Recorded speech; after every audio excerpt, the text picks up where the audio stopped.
ایک یہ کہتی ہیں کہ میں نماز میں اکثر بھول جاتی ہوں تو کیا دوبارہ پڑھوں؟ میں نے آپ کو بتایا تھا کہ اگر آپ بھول گئیں تو اگر رکعتوں میں آپ بھول گئی ہیں،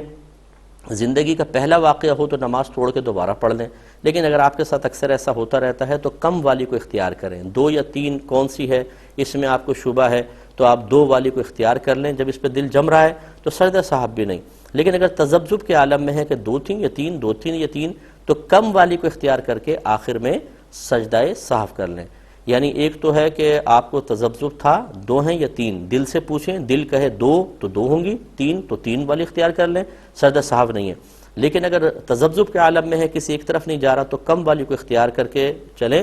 جیسے 2-3 میں شبہ ہے تو 2 مان لیں اور اس کو پورا کریں، آخر میں سجدہ صاحب، اس صورت میں آخر میں سجدہ صاحب ہوگا۔ یہ کہتی ہیں کہ قرآن کھانے کے بعد بعض اوقات کھانا وغیرہ دیا جاتا ہے تو کسی نے یہ کہا کہ اگر آپ نے کھانا کھا لیا تو پھر آپ کو ثواب کوئی حاصل نہیں ہوگا، کیا حکم شرع ہے؟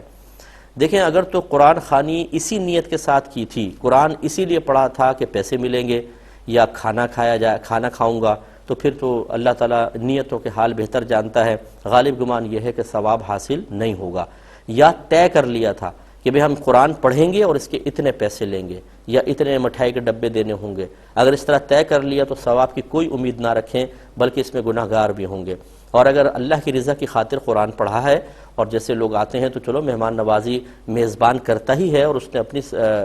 محبت میں پیار میں کچھ آپ کو کھلا پلا دیا اور آپ کی نیت اس قرآن پڑھنے کے بدلہ لینے کی نہ ہو تو پھر وہی انما الاعمال بالنیات، تو انشاءاللہ آپ کو ثواب ضرور حاصل ہوگا۔ ہلکی روشنی میں نماز بالکل آپ پڑھ سکتے ہیں کہ ہلکی روشنی، بلکہ یہ مستحب لکھا ہے فقہاء اسلام نے کہ اگر تیز روشنی میں توجہ دائیں بائیں جاتی ہو اور ہلکی روشنی میں خشوع و خضوع بڑھتا ہے، توجہ ادھر ادھر نہیں جاتی، تو ہلکی لائٹ میں نماز پڑھنا یہ افضل ہوتا ہے۔ یہ مجھے کنٹرول روم سے کہا گیا کہ انہوں نے یہ پوچھا تھا کہ نماز میں دعائے قنوت بھول جاتی ہوں تو کیا حکم شرع ہوگا؟ اگر آپ دعائے قنوت بھول کر رکوع میں چلی گئی ہیں تو پھر تو واپس نہیں آئیں گی، آخر میں سجدہ سہو کر لیں، اور اگر آپ کو رکوع سے پہلے ایک دم یاد آ گیا جانے سے پہلے تو پھر آپ دعائے قنوت پڑھ کر پھر رکوع میں جائیں، اس میں سجدہ سہو نہیں ہوگا۔ ایک بھائی نے تکافل کے بارے میں کہا، آپ اپنے قریبی مطلب جو مفتیان کرام ہیں ان سے رجوع فرمائیں اور ان سے، کیونکہ اب کون کس طرز پہ کر رہا ہے تکافل، یہ اسلامک انشورنس کہلاتی ہے، لیکن اس کی ٹرمز اینڈ کنڈیشن مختلف ہو سکتی ہیں۔ اس میں بھی ہمارا مشورہ یہ ہوگا کہ کسی بھی آپ جس بھی ادارے سے یہ تکافل کروانا چاہیں ان کا بروشر وغیرہ لے کر کسی اچھے مفتی صاحب کے پاس جائیں اور ایک دفعہ ان کی پرمیشن لے لیں تاکہ آپ دل سے بالکل مطمئن ہو جائیں۔ اللہ تعالیٰ کا حکم یہی ہے، فَاسْأَلُوا أَهْلَ الذِّكْرِ إِن كُنتُمْ لَا تَعْلَمُونَ، اگر تم نہیں جانتے تو اہل علم سے سوال کرو۔ اس کا مطلب یہ ہے جب اہل علم سے آپ نے پوچھ لیا تو آپ نے شرعی تقاضا پورا کر دیا۔ اب جو مفتی صاحب نے کہا آپ اس پہ عمل پیرا ہو جائیں، بالکل گناہ گار نہیں ہوں گے اور جو کچھ حاصل ہوگا وہ طیب اور حلال ہوگا۔ یہ کہتے ہیں کہ میری زوجہ نماز پڑھ رہی ہوتی ہیں تو کبھی کبھی چھوٹی بچی مصلی پر آ جاتی ہے پاؤں سمیت، تو پاؤں سمیت ہی آئے گی، لیکن کہنے کا مطلب یہ ہے کہ شاید اس کے پاؤں میں کوئی ناپاکی وغیرہ لگی ہو، یا بعض اوقات بچے جوتے سمیت چڑھ جاتے ہیں تو کیا حکم شرع ہوگا؟ دیکھیں بچوں کا مصلی پر چڑھ جانا یا ماں کی گود میں چڑھ جانا، پیچھے لٹک جانا، اس سے نماز میں کوئی فرق نہیں پڑتا ہے، انسان اپنی نماز کو جاری رکھے۔ ہاں اگر بچے کے جسم پر کوئی ناپاکی ہے اور وہ ناپاکی مصلی پر لگ گئی یا آپ کے جسم پر لگ گئی، لباس پر لگ گئی، تو یقینی سی بات اس ناپاکی کی وجہ سے آپ ناپاک ہو گئے، تو پھر اگر جسم یا لباس پر ہے اور اتنی زیادہ ہے کہ مثلا اگر لیکوڈ ہے جیسے پیشاب وغیرہ بچے کا ہے تو یہ ہتھیلی جو ہوتی ہے اس کے اندر آپ پانی ڈالیں، جب یہاں سے ٹپکنے لگ جائے تو رک جائیں، یہ جتنا آپ کی ہتھیلی میں ہے یہ 1 درہم کہلاتا ہے، تو اگر وہ پیشاب جو آپ کے کپڑے وغیرہ پہ لگ گیا 1 درہم سے زائد ہے تو آپ کی نماز فاسد ٹوٹ گئی، اب تو آپ کو نماز توڑ کر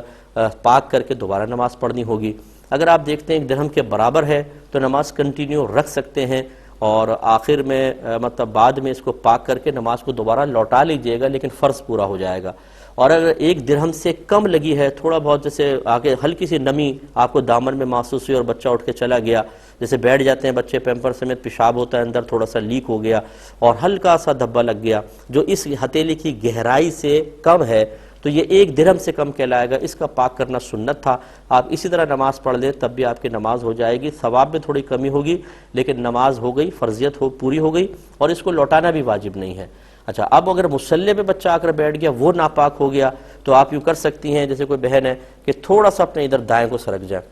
یا بائیں کو سرک جائیں ہلکے سے، اور آپ سجدہ کر لیں، یعنی اس ناپاکی کی جگہ پر آپ کے اعضائے سجود میں سے کوئی نہیں لگنا چاہیے، تو آپ کی نماز ہو جائے گی۔ اور بہتر یہ ہے کہ اگر مصلی پہ لگ گیا ہے تو حکم شرع یہ ہوتا ہے کہ جس کپڑے پہ آپ نماز پڑھ رہے ہیں اگر اس پہ ناپاکی ہے اور آپ کی حرکت سے وہ ناپاکی بھی حرکت کرتی ہے، یعنی مصلی ہلتا ہے ناپاکی بھی حرکت کرتی ہے، تو وہ ایسا ہی ہے جیسے آپ اس کے اوپر نماز پڑھ رہے ہوں، تو بہت بہتر ہے کہ مصلی سے سائیڈ میں ہٹ کر پھر اس فرش کے اوپر سجدہ کر کے اپنی نماز کو کمپلیٹ کر لیں۔ لیکن اگر بچے کے جسم پر یا جوتوں پر کوئی ظاہری نجاست نہیں ہے تو ویسے ہی بچوں کو آ جانا منع نہیں ہے، اس سے کوئی فرق نہیں پڑتا۔ اور یوں ہی بچے اگر آپ پہ چڑھ جاتے ہیں اور ان کی وجہ سے آپ کسی اپنے رکن کو تھوڑا سا طویل بھی کر دیتے ہیں تو کوئی حرج نہیں ہے، کہ یہ میرے آقا صلی اللہ علیہ وسلم سے ثابت ہے کہ آپ نے حسنین کریمین کے لیے اور اسی طریقے سے اپنی نواسی کے لیے اس طرح تھوڑا سا نماز میں حرکات فرمائی ہیں، اور اس میں کوئی حرج نہیں ہے۔